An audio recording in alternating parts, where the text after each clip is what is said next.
Magandang gabi mga masters, bali ngayon po ay 4 na videos po ma-upload ko po sa aking YouTube channel. Tama nga mga masters, 4 na videos nga po ang ma-upload ko po. Yon, what's up mga masters, nandito na naman tayo sa panibagong araw, panibagong kabanata na naman ang pagsasama-samahan natin ngayon guys.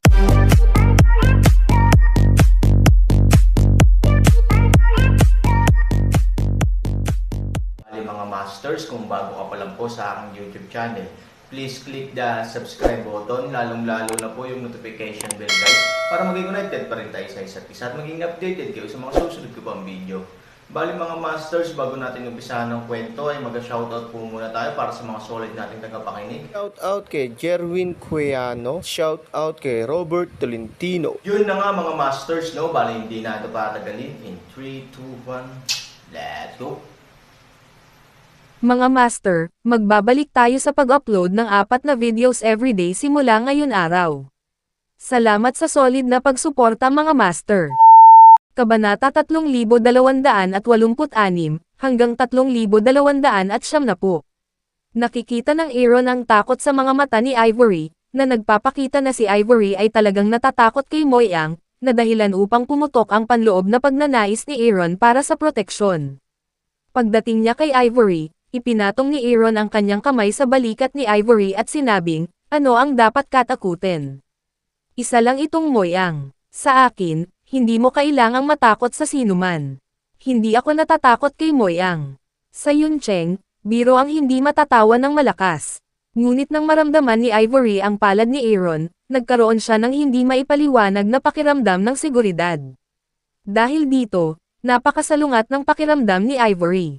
Hindi pinapansin ng Aaron si Moyang. Saan nagmula ang pakiramdam ng seguridad na ito? Anak, hindi ka talaga luluha kapag hindi mo nakita ang kabaong. Sumama ka sa amin. Isang maliit na kapatid ang pumunta sa Aaron at direktang hinawakan ang braso ni Aaron. Total, nasa kalye. Sa publiko, hindi niya madaling labanan ang Aaron, kaya't ang Aaron lang ang maaalis niya mula sa abalang lugar na ito. Aaron kilay bahagyang pamumuo. Ang ganitong uri ng kawalang galang sa kanya, hanggat siya ay payag, ang kabilang partido ay isang bangkay. Umuwi ka muna, sinabi ni Aaron kay Ivory. Ang subconscious ni Ivory ay nagsasabi sa kanya na wala itong kinalaman sa kanya. Hindi siya kailangang hilahin sa tubig ng Aaron. Gayunpaman, may ibang boses sa kanyang puso. Kung tutusin, ito ay dahil sa kanya. Kung hindi dahil sa kanya, hindi masasaktan ng Aaron si Su Haichao. Kung aalis siya ng ganito, mukhang masyado na siyang immoral. Habang nag-iisip si Ivory kung ano ang gagawin, hinayaan ni Su Haichao si Ivory na mawalan ng karapatang pumili. Sumama ka rin. Tignan natin kung anong mangyayari sa tanga mong kaibigan. Sinabi ni Su Haichao na para sa kanya na nang-aapi kay Ivory sa lahat ng oras, ang sitwasyon noong nakaraan ay medyo nakakahiya, kaya sa pagkakataong ito, kailangan niyang hayaang makita ni Ivory ang kanyang sariling lakas gamit ang kanyang sariling mga mata. Wala itong kinalaman sa kanya. Sabi ni Aaron, it doesn't matter. May final say, hindi ikaw. Ngumisi si Su Haichao. Alam ni Aaron na gusto lang ng lalaking ito na magpakita ng sarili sa harap ni Ivory, para mas matakot si Ivory sa kanya. Sa kasong ito, walang pinag-uusapan ang Aaron, dapat itong ituring na tagumpay ni Su Haichao. Inalis sila sa abalang kalye at sa isang bakanteng eskinita. Kadalasan, nangyayari ang mga bagay sa isang away sa ganitong kapaligiran.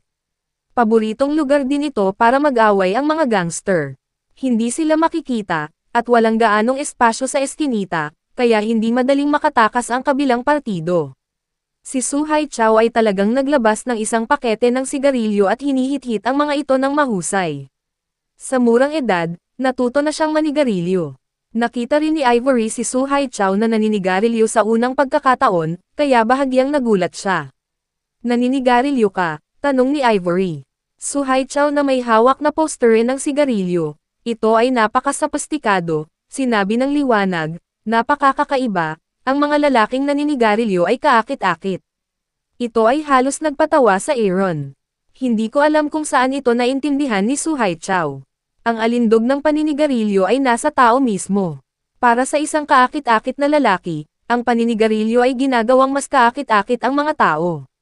Para sa isang maliit na batang lalaki, ang paninigarilyo ay nakakaramdam lamang ng katawa-tawa sa mga tao. Mabilis na lumaban, ngunit ang batang ito ay hindi man lang pinapansin ang amo ng iyong amo, at hindi siya tinuturuan ng leksyon. Sabi ni Su Haichao sa maliliit na bastard na iyon. Tinitingnan ni Ivory ang Aaron. Kung may tunay na laban, tiyak na magdurusa ang Aaron. Isang beses siyang iniligtas ni Aaron. Hindi niya kayang bugbugin ng mga taong ito. Haichao, bitawan mo siya. Sinabi ni Ivory kay Su Haichao sa mahinang boses. Hayaan mo na. Isang malamig na ngiti ang ibinigay ni Su Haichao. Hinahangad niya ang mga taong ito na maglupasay sa Aaron, para lang mahanap ang kanyang sarili. Ngayon, paano niya pakakawalan ang Aaron? Gayunpaman, nakita ni Su Haichao na si Ivory ay handang makiusap para sa Aaron, ngunit mayroon siyang ideya sa kanyang puso. Mainam na gamitin ito para makipaglaro kay Ivory. Hindi imposibleng pakawalan ko siya, pero handa ka bang lumuhad para iligtas siya? Nakangiting sabi ni Su Haichao.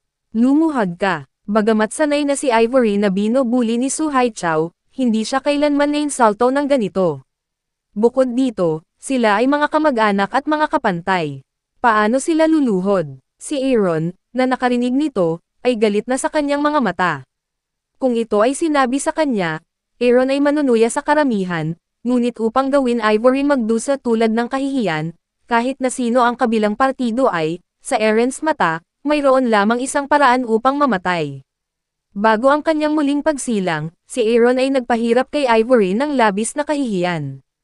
Ngayon ay muling nabuhay, hindi na gustong makita ni Aaron na magdusa pa si Ivory ng anumang mga hinaing, kaya naman maaga siyang nagpakita sa Yuncheng.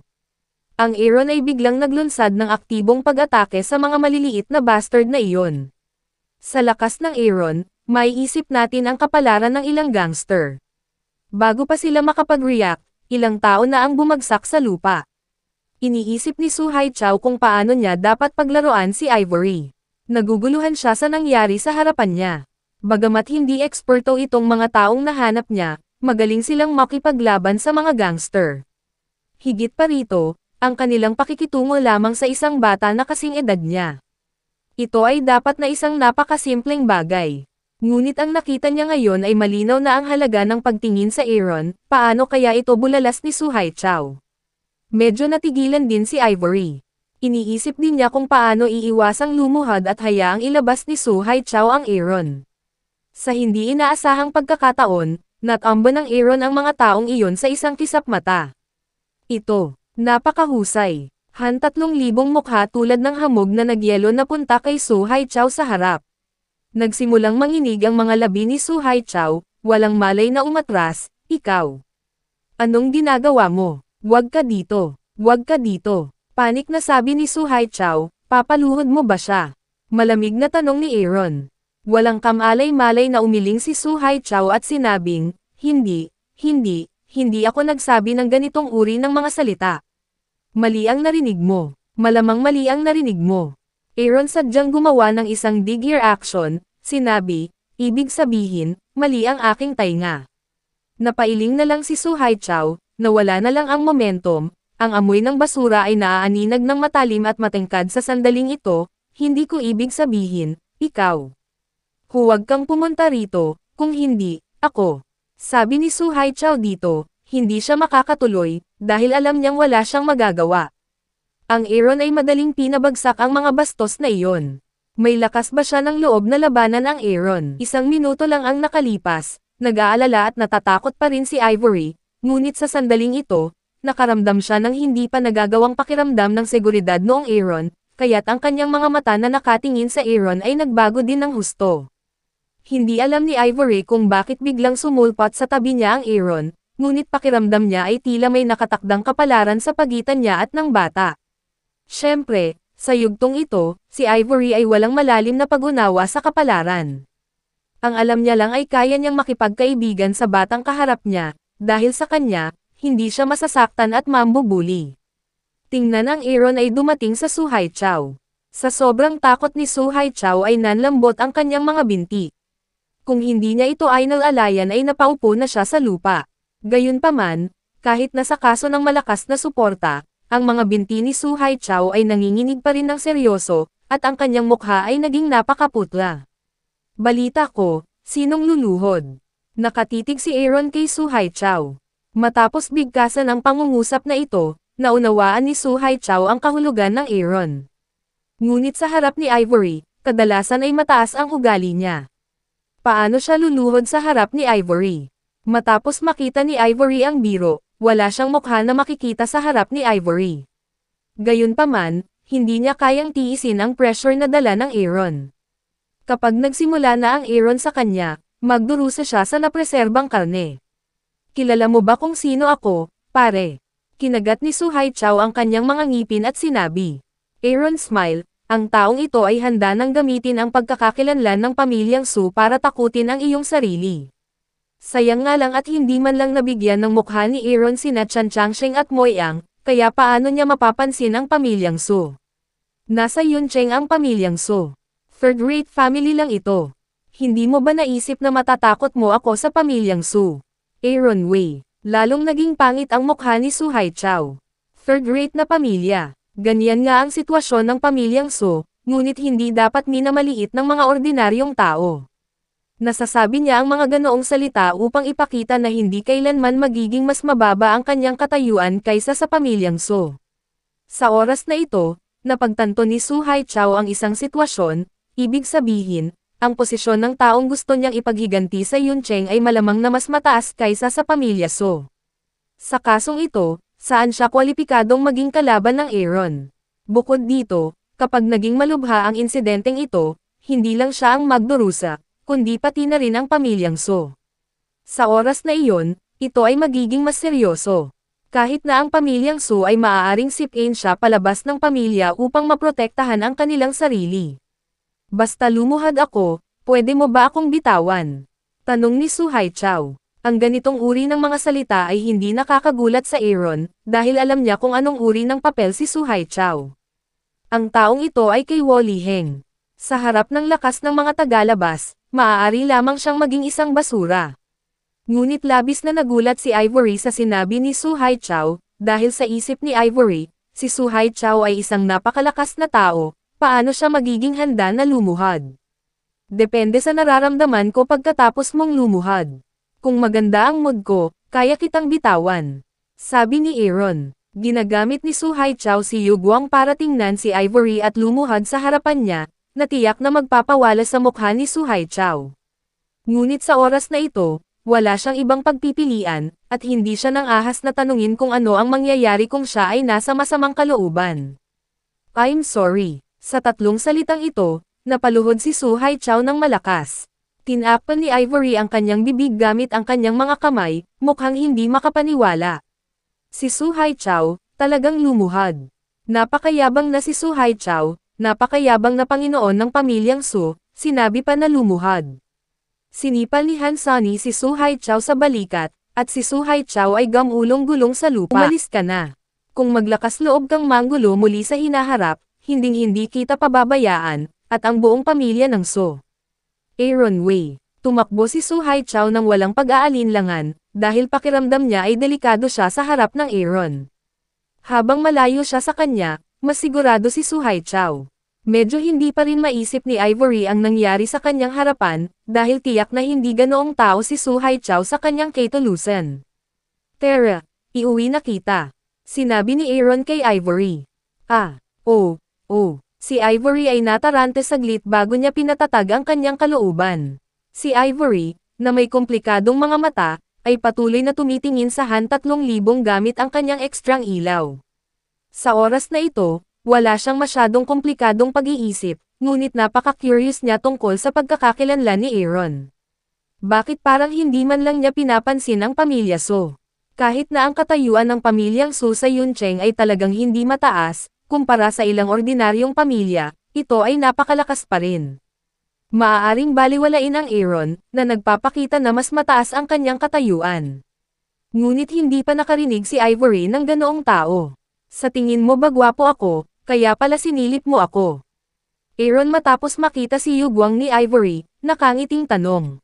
Ibinaling ni Ivory ang kanyang mga mata at sinabing, napaka-narcissistic mo. Hinawakan ni Aaron ang kanyang buhok at sinabing, hindi ba ako sapat na gwapo?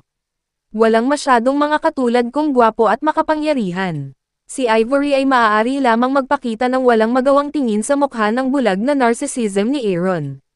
Sumilip siya sa Aaron dahil lang curious siya sa identity ni Aaron, hindi dahil sa itsura ni Aaron. Curious lang ako kung sino ka, sabi ni Ivory. Mahalaga ba kung sino ako? Tanong ni Aaron. Syempre mahalaga. Walang pag-aalinlangan na sinabi ni Ivory. Gusto kong malaman kung mabuti ka o masama. Kung masama ka, malayo ako sa iyo. Sa tingin mo baka mukha ko masamang tao? At saka, niligtas kita. Paano mo ako tretuhin bilang isang masamang tao? Inosenteng sabi ni Han. Napalingon si Ivory. Ang pagkakaiba sa pagitan ng mabuti at masama ay hindi mapapasya sa ilang salita.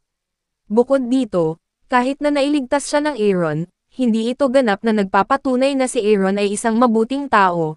Sino ang nakakaalam kung mayroon kang ibang layunin upang iligtas ako? Kung gayon, ikaw ay isang masamang tao, sabi ni Ivory. Ang Aaron ay hindi maaaring tumawa o umiyak.